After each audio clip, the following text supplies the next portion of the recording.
Itong dinedevelop natin ngayon, Aqua Dreams. Water refilling siya. Ito naman yung natapos natin na para sa slim. Patindig naman. Pag natapos yung time, ang ginamit ko dyan, 3 minutes. 45 seconds. Alisin na to, minantikahan lang to, no? Yan, punta tayo rito. Usan mo na lang tubig na yung punasan ng sponge. Ipigil na yung reaction ng ilaw. Itong kalimut ko, hindi siya masyadong dark. Yung na parang dark. Makita ko sa malapit. Ayan, bumakat na yung design. Okay? Tapos, i-spray na lang natin. I-sprayan natin ngayon yan. Medyo fancy yung dating yan. Pero pwede kahit yung kinakalikalabit lang. Yung spray na ginaganon-ganon lang yung manual.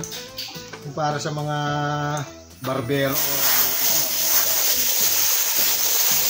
Pag tama yung luto, mas matigas yung pagkaluto niya. Mas matibay lang siya sa spray.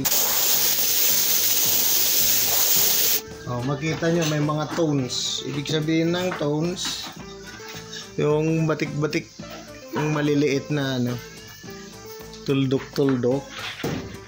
Di pag natapos po dyan, baliktarin din natin.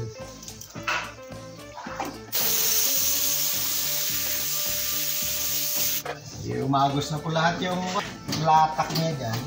Tapos dali na natin sa bilaran. Maganda, sun-dry ito. Sun-dry. Bilad sa araw. Ito.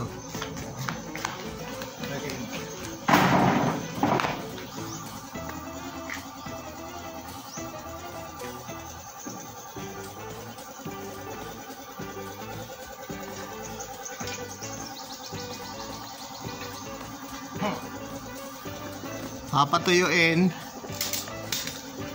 Tapos lagyan ng hardener, patuyuin ulit. Ganun.